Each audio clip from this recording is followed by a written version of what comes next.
Monday, the 17th of March 2025. We're in Year 6 school today. We will move to item 1 on the agenda, and that's already been decided before we entered. I will be chairing the meeting today. I'm Councillor Jo Henderson. I'll just introduce you to the 2 other councillors on the committee today. To my left is Councillor Anne Wiggins and Councillor Bill Davidson. We've got obviously our council staff members around the table and our other representatives. So welcome to you all today. We'll move to item 2, which is apologies for absence and substitutions. Thank you. We'll now move to item 3, which are the minutes of the last meeting. They can be found on pages 5 to 8. Do we have a proposal? Yes. Councillor Williams and Councillor Davidson. Thank you. We now move to item 4, which is declarations of interest. Do we have any? I'd like to declare for the record that I have a licence with Tendring, a personal licence with Tendring.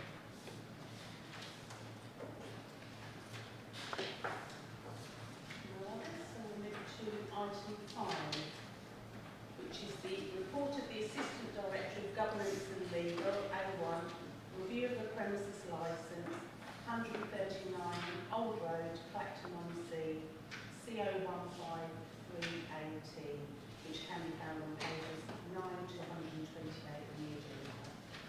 I'll hand that over. Good morning, Chair and members. We're here this morning to discuss the application for a review of the premises licence in respect of 139 Old Road, Clacton-on-Sea. Tendring District Council, as a responsible authority, submitted a review request of this premises on the grounds that the licensing objectives in respect of the prevention of crime and disorder and public safety had been breached. The premises was granted a licence under the Licensing Act of 2003, authorising the sale of alcohol off the premises 24 hours a day, 7 days a week, and currently operates as a convenience store and off licence. The premises licence holder and current designated premises supervisor is Mr. Tendring. Tendring District Council licensing enforcement officer and the licensing manager alongside Essex Police have conducted a number of visits to the premises since September 2024, where numerous breaches of the licensing conditions have been identified on each occasion. Details of each of the visits can be found on pages 73 to 106 of the report. Inspections of the premises have been made by trading standards, and details of these visits can be found on pages 111 to 114 of the report. The Home Office immigration officers, together with the licensing authority, carried out further inspection of the premises. The details of this visit can be found on page 128 of the report. The licensing authority has accepted the review application and is satisfied that it has been properly served in accordance with section 51 of the Licensing Act 2003 and the regulations that accompany it. The Head of Democratic Services and Elections is satisfied that the application and the representations that it makes are relevant to the licensing objectives. No specific recommendation is made to the licensing subcommittee in respect to this review application, other than to consider the options within section 52 of the Licensing Act 2003. The licensing subcommittee is asked to reasonably, proportionately and appropriately determine this application for a review of the premises licence in respect of the premises and person named as the licence holder and designated premises supervisor on its own right and on its own merits, taking into account all relevant matters detailed in the agenda, report and accompanying papers, and any other relevant matters that may be introduced at this hearing by any of the parties that have an interest in the review hearing. Chair and members, that concludes my report. Thank you. Thank you for that, Emma. Do we have any questions receiving our licensing officer? No. Thank you for that. So we'll move on to our applicant now. Do you want to put anything to us this morning? Yes. Thank you. Good morning, everyone. I I'm start this business 2012. I'm uh, very good to the community, no problem at all before. At the moment, last 4 months, not 4 months, like last 6 months, we had a big issue. We had the council of the licensee, they issued for the other opposite, straight opposite, one license, shop open, new shop open. And then the shop open, we had more trouble. The people come to the shop, grab the till, run away. They come in, threaten, a couple of people come to the shop, threatening the staff. I don't know what happened. This has never happened before. At the time,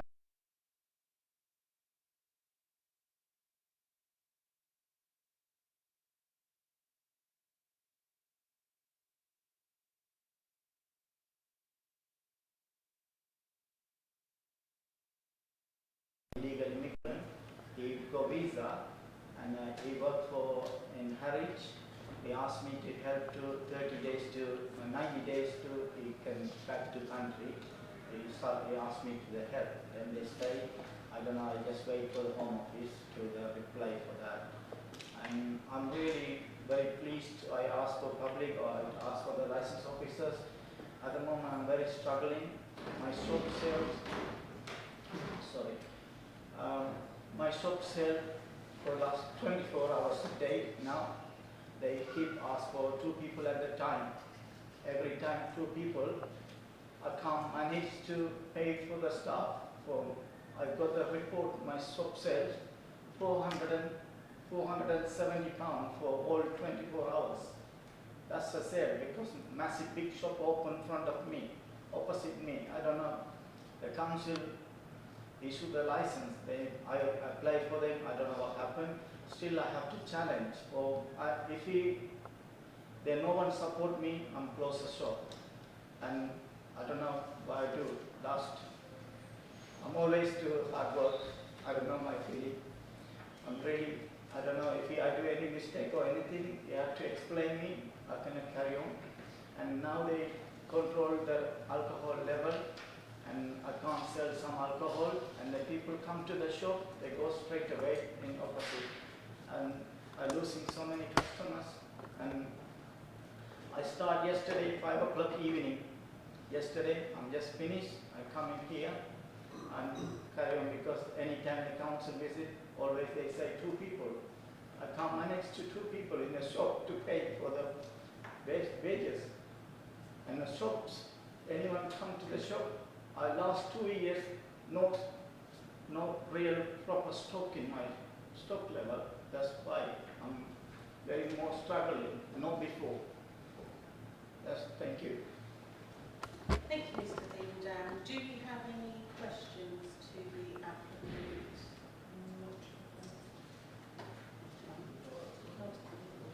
Thank you very much.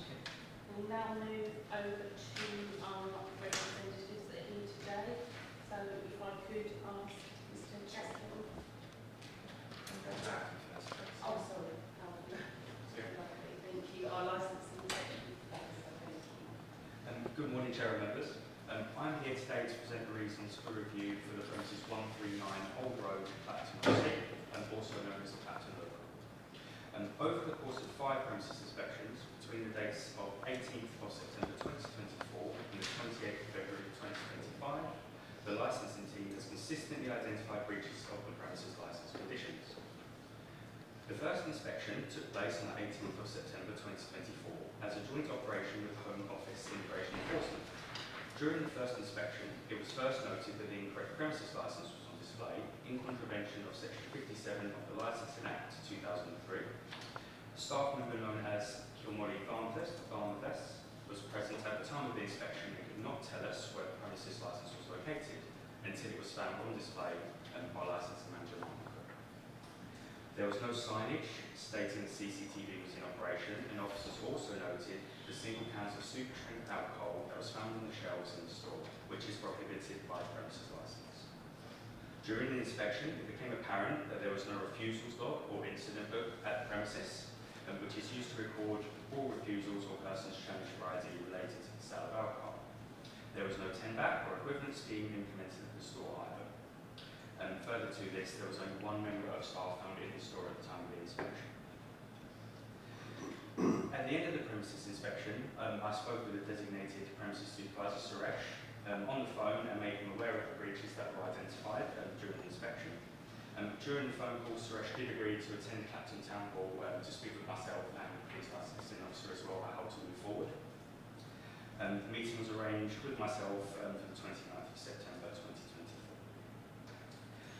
During the first meeting, in company with police licensing officer, Steve Bennett, all of the condition breaches from the first inspection, everything that we discovered and went through at the store was discussed with Suresh, and he was told exactly what he needed to do following from the breaches which were identified and how we could rectify those issues. Suresh did point out at the time of the meeting that he could not afford to keep 2 members of staff inside of the premises at all times. That is open to the public for the sale of alcohol. In response to this, Suresh was advised that he could submit a minor variation, which would allow us to look at the conditions on his licence, and we may be able to see if all of those are required, but he was reminded that this wasn't guaranteed at the time. Suresh was also reminded that having 2 members of staff on duty in the store allows for enhanced security of the premises, which does assist in the prevention of crime and disorder. When the meeting was finished, I felt that the conditions on Suresh's premises licence were thoroughly explained to him at the time of the meeting, and at the time I believe we did answer any questions that he did have. Suresh was also reminded that he does have our email address, and a letter was sent to him with our details on as well if he had any further questions to reach out to us. So a second inspection following the meeting took place on the 4th of October 2024. In order to confirm that the premises was now compliant with the licensing conditions in keeping with our previous meeting with Suresh. During the inspection, myself and Steve Bennett were disappointed to see that minimal changes had been introduced. During the inspection, it was noted that although the correct premises licence was now on display and there was a CCTV notice telling us that CCTV was now in operation, no progress had been made to amend 4 of the 5 other breach conditions which Suresh had been made aware of. Notably, there were still single cans of super strength alcohol for sale in the premises. There was still no refusals log or incident book. There was no 10-back or equivalent scheme in place, and there was only 1 member of staff present in the premises at the time of the inspection. It was clear from this inspection that Suresh did not take on board the advice given to him in the initial enforcement letter and in the meeting, and in the follow-up letter sent to him, and following a second letter sent to him after the meeting had taken place. And please note as well, we received no correspondence from Suresh asking us to clarify any of the things that we went over in the meeting either. After this inspection, the second inspection, Suresh did visit the town hall of Zungwil on the 8th of October 2024 without an appointment to discuss the inspection, where he was informed again of all the breaches that had taken place. Suresh reiterated to us that he could not afford 2 members of staff, and the same advice was given to him regarding the minor variation as well, so that we could look into that condition for him, but no application could be received. 3 further inspections took place between the 18th of October 2024 and the 27th of January 2025, and the conditions of the premises licence were continually breached, and the specific details of which can all be found in the pack that you'll be given. As of the most recent inspection on the 27th of January 2025, the CCTV was still operational. No personal licence holder was in the premises when the licensing officers, when myself and Michael attended, and there was only 1 member of staff also present in the store. Further to the above, both trading standards and immigration enforcement have sent letters in support of the review. Immigration enforcement and trading standards conducted a visit on the 28th of February 2025, where immigration enforcement detained an individual who they believed to be working at the premises in breach of their visa conditions. Further to this, trading standards also seized 139 high-capacity vapes and with an estimated value of £1,347. Michael Cook and Anna Jenkins from Tendring District Council licensing team also attended the visit on the 28th and found that the CCTV was still not fully operational, and that Suresh could not show licensing manager Michael Cook the times and dates that he requested.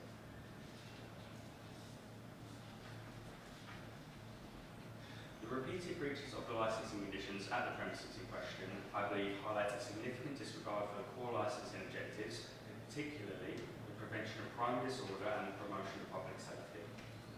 These continual breaches of the conditions show a failure to follow advice by the licensing authority, and this also suggests a lack of effective management at the premises.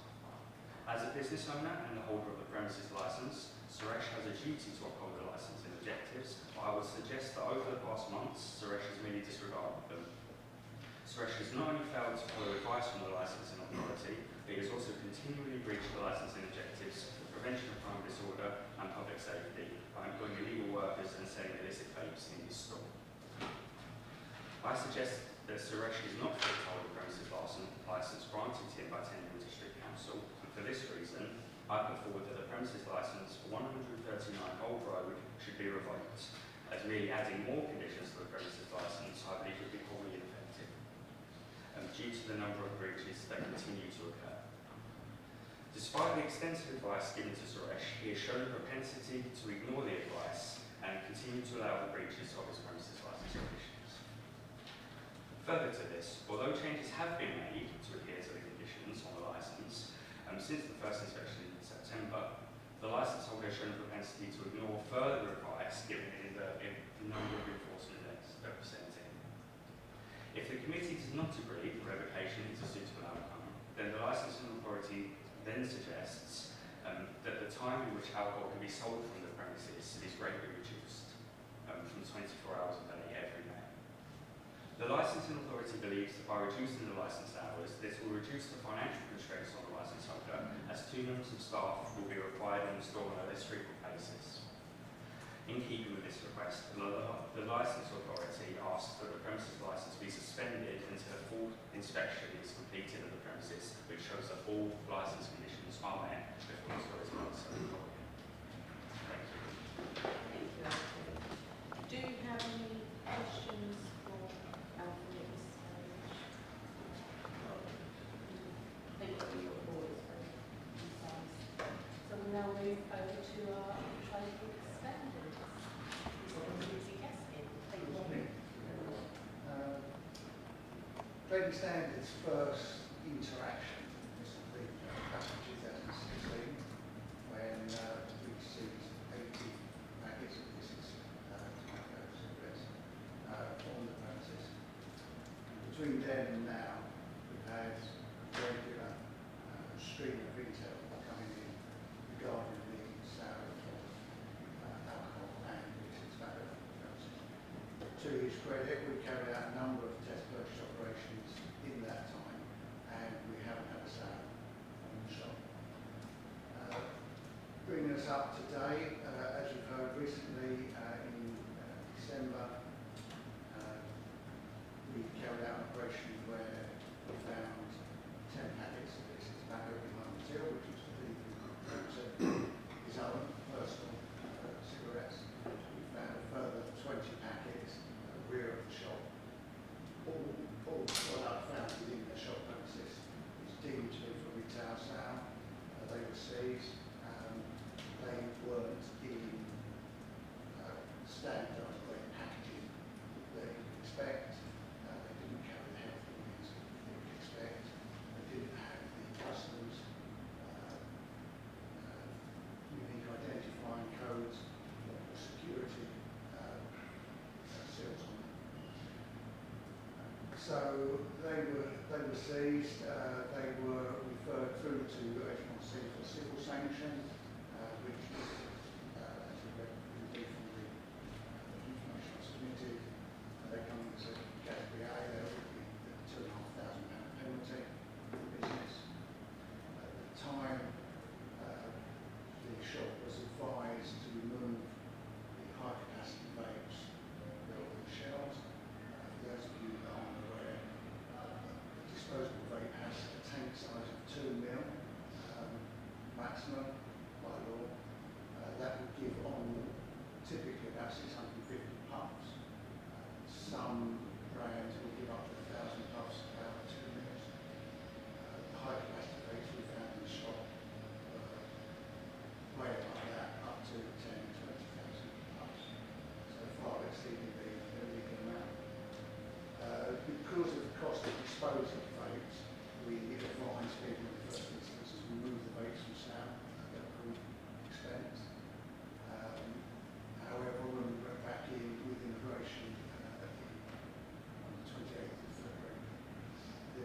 this year, high-capacity rates were still on sale at the premises.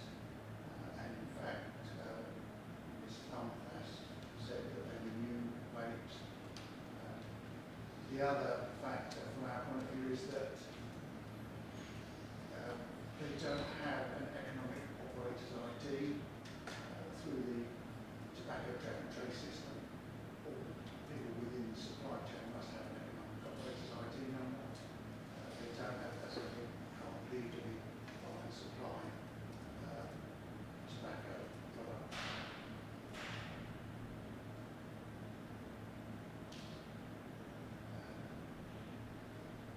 Yes, so I'll come again on that. There was 139 high capacity rate. In fact, there were more than that because when I reviewed the photographs later, there were a few extras that were missed, which I thought was 1,000 puff rates, there were actually 2,000 puff rates. But that was 139 rates which actually exceeded that occasion.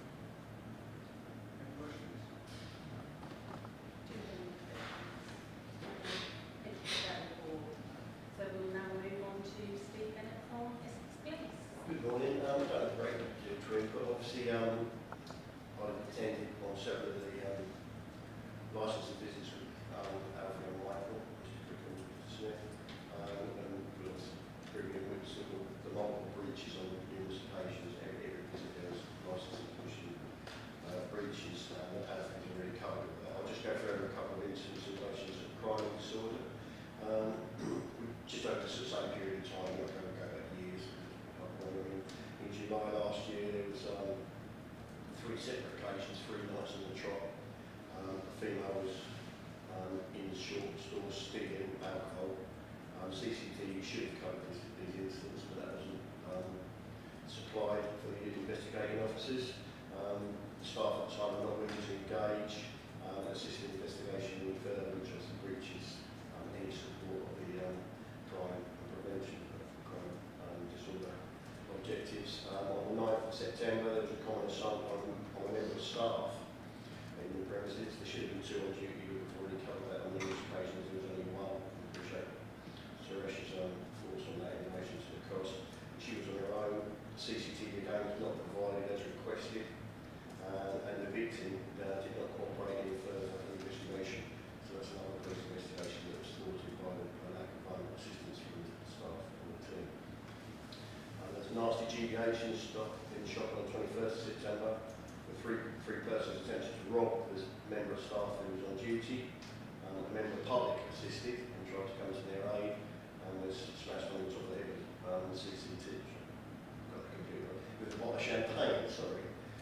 There is CCTV in that incident, and that was recorded by the officers. Again, there should have been 2 members of the staff. All of these incidents are occurring. One was 11 p.m, the others were all in the early hours of the morning. It showed that there was safety-wise, there needs to be 2 members of staff there to assist each other. That investigation of the GBH is still ongoing. 3 persons were arrested, so that's a positive move. And on the 16th of October, there was a robbery with 3 males robbed and emptied to kill.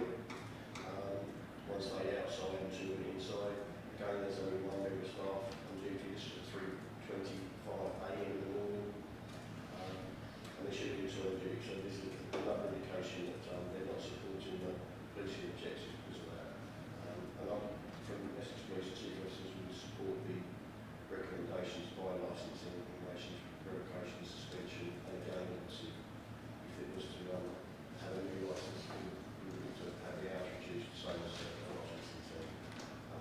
And as much as public safety as much as prevention of crime and disorder. Thank you for that. Do we have any questions? So just one question. Yes, sir. On the occasions you visited the store, the member of staff, was it a male or female? Both. It's been female on some occasions and male on some occasions. We had correct from wrong, but with the male members of staff, English was the first language. So often when we've got one visited there, it's a phone call to Mr. Suresh or his ex-partner. Sorry, just to be asking that. Was there ever a female member of staff in a row? Yes. Yes, there was.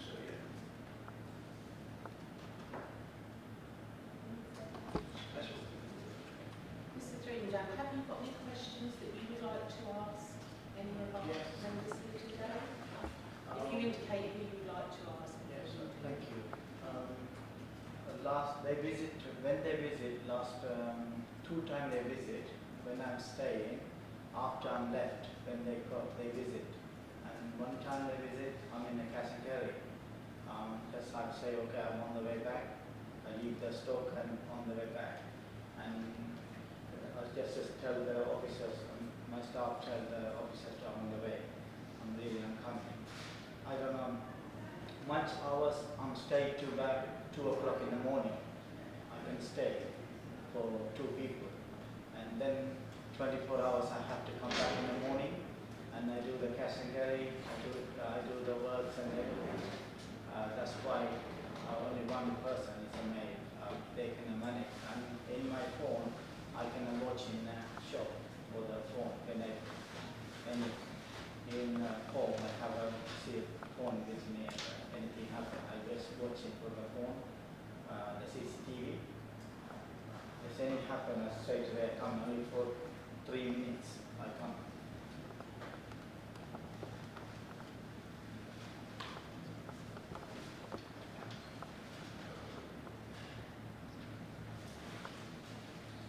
So can I just have clarification, do you dispute any of the versions of events that have been said? No, they done their duty. They done their duty. I know, I understand.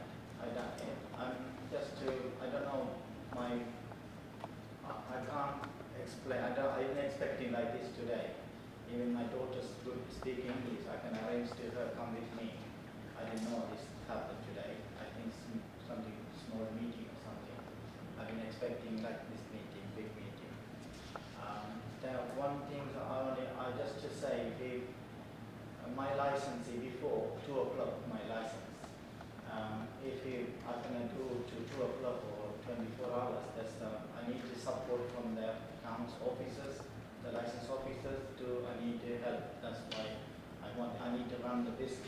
If I can just say, they have been there to help and assist you. Yeah. They have held, I'm aware, they have held various meetings with you and given you quite helpful advice. Okay. And from what we appear to hear today, you don't appear to have taken that advice on board. Is there a reason why No, you've not taken I that called. advice? I came 2 times because I'm not quite understand, and just to last time I called the office as well, because I think for last week I called the office. I need to go cash and carry. I leave my government member staff. I come back in a half an hour. They say no, you can't. And then I close the shop and go to the shopping and come back. And that's why I know I just have a books now refuse thing, and in the till we can refuse on the till as well now. The CCTV now they operate, they working fixed, because last time the guy pulled the till, they connected by CCTV. They fixed, cost me more than £300. That's why I can't afford to pay. Now they fix. In the shop now I have I make it at a book like this, or the refusal book, and CCTV working 24/7. Can I just ask, is it now recording? Yeah. Digitally? Yeah. And that recording is available to the council or the police if Yeah. they want to use Yeah, that? they can do it anytime. Do we have any further questions?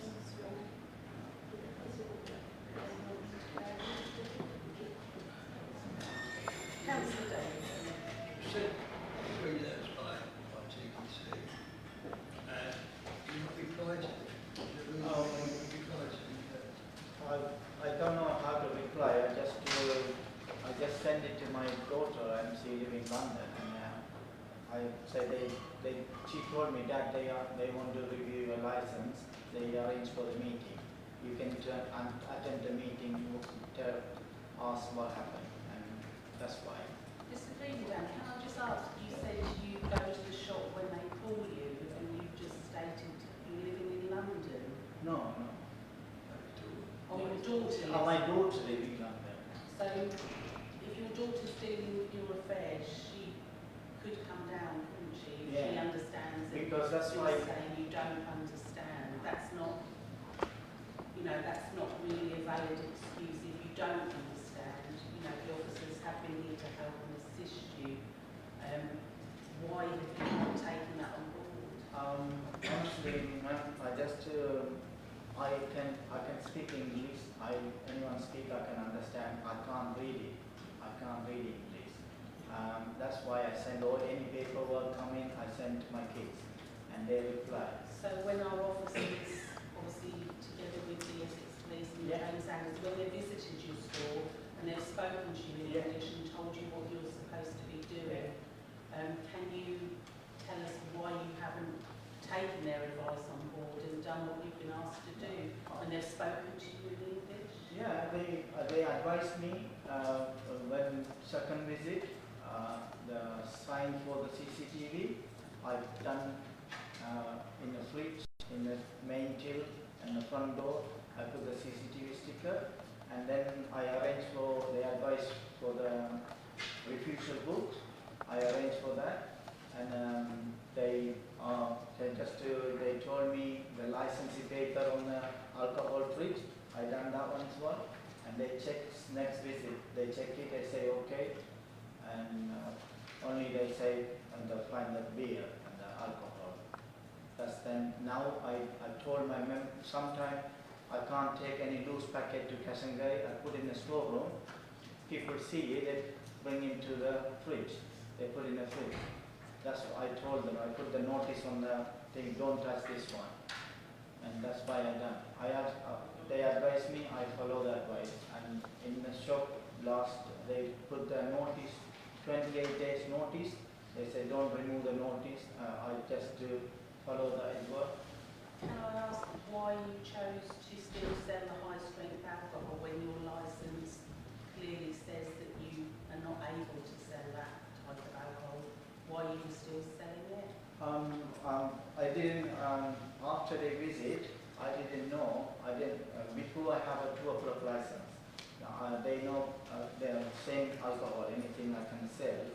And after I changed to 24 hours license, I think I got the license, I didn't read on the back of the side, this is a percentage I can sell. That's why. Did you continue to have it in your store though? No, I when stopped they now. visited you? No, now, after they last visit, all nothing I sell, all normal alcohol. That's But the it was, 6 it point. was still in your store with obviously the paper that we got today. After the visit when they advised you, there was still that alcohol. I think I read you had a different brand, but it was still a high strength alcohol. I don't know if you're able to. Yes, so we did initially advise Suresh that we couldn't keep specific brands of alcohol in the store, and that was outlined in a letter as well. And then we went back, I believe, one inspection later, and the alcohol was still on the shelves. It was still very high percentage. Some of the brands had been removed, but there was still high percentage alcohol on the shelves, so the message could be lost there. We went back a further time after that, and the alcohol, although it was not on the shelves, it was in the back sort of storeroom. The door was open, so it was on full display to customers there as well. So. Do we have any further questions? Councillor Williams. From the report, in a lot of cases, there was only one member of staff in your store. Did you not think that even though the fact that you should have had two, did you not feel that it was unsafe for one person just to be in the store, especially with what Mr. Bennett had said, from a safety point of view? Because, one person cannot do everything. The people, I'm only just 3 minutes away. Normally I stay for some morning hours, morning time, and certain time I stay. Then I told my member of staff, anybody just come in, just close the door and just serve the customer, close the door. That's why I just done it. They always close the door. But they can't be standing by the door if they've got to say be at the till to serve them. They've only got to turn their back and someone could do something.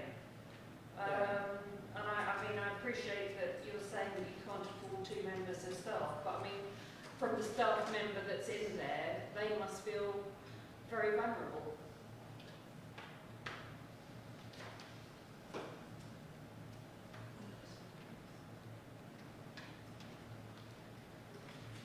Councillor Davidson. Yes.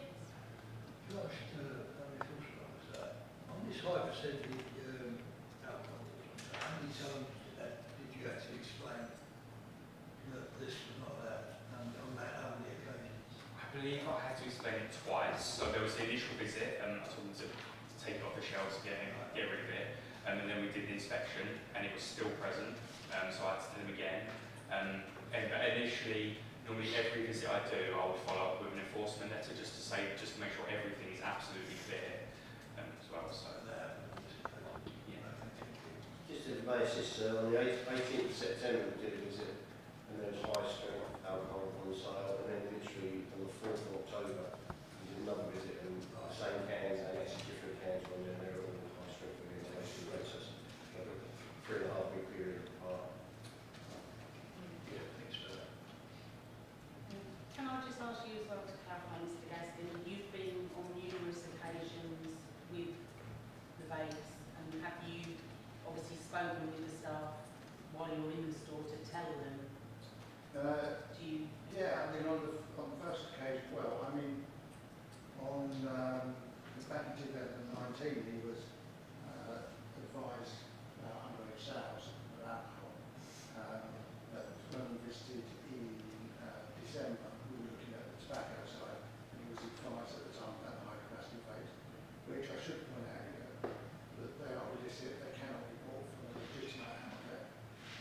So obviously they're being sourced from somewhere that is not legitimate, and the new vapes that were purchased, that we seized in February, obviously they've been purchased from maybe the same source, but a legitimate source as well.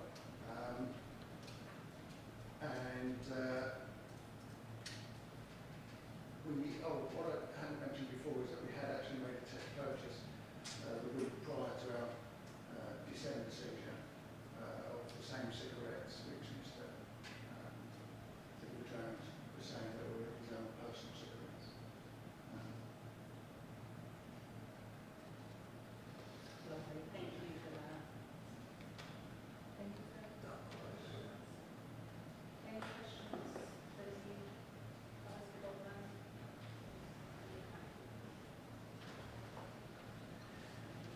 Lovely. Right, so if nobody's got any more questions, everybody's satisfied with what we've heard. So we will now retire to consider the application and our review with our legal advisor and committee clerk, and we will be back as soon as we've made our decision. Thank you.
of the premises personal subcommittee where an application for a review of the premises licence stroke club premises certificate has been received from responsible authorities and or interested parties. The date of the review hearing is 17th March 2025. The premises is 139 Old Road, Clacton-on-Sea, Essex, CO153AT. The application number is 25/00046/PREREB, review of a premises licence. The subcommittee has given careful consideration to this application for a review and to the representations made by Mr. Tendring, being the designated premises supervisor, Mr. Lindsay Gaskin from Trading Standards and Mr. Steve Bennett of Essex Police, alongside representations made by Tendring District's Licensing Enforcement Officer. The review hearing is heard by Tendring District Council, being the licensing authority, on the grounds that the licensing objectives in respect of the prevention of crime and disorder and public safety have been breached for the reasons set out in their representations. In making our decision, the subcommittee have taken into account 1. Relevant matters set out in the licensing authority's own statement of licensing policy. 2. The relevant parts of the guidance issued by the Secretary of State. And 3. The range of powers provided to the licensing authorities by the Licensing Act 2003 in determining a review. And 4. Any legal advice given by the Council Solicitor. The subcommittee are also aware that it must act to promote the licensing objectives as set out in the Licensing Act 2003, and that any decision it takes in determining a review must be necessary for the promotion of these objectives. The decision of the subcommittee is as follows. In respect of the application for the review of a premises licence submitted by Tendring District Council's Licensing Authority in respect of the premises known as 139 Old Road, Clacton-on-Sea, Essex, the subcommittee's decision is to revoke the licence. 2. It's been determined that the licence must be revoked for the following reasons. Inspection visits were undertaken by Tendring District Council on the 18th of September 2024 and breaches of the conditions were noted.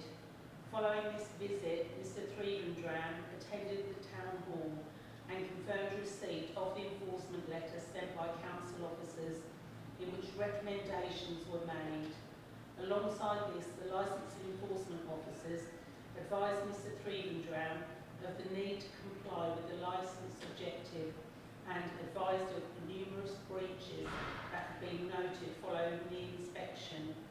On the 4th of October 2024, an inspection was undertaken and breaches of the licence were also noted. Mr. Tendring visited the council officers on the 8th of October 2024, where he was again advised of the need for compliance with the terms of the licence. Further inspections were undertaken on the 18th of October 2024 and the 13th of January 2025, in which breach of the licence conditions were also noted.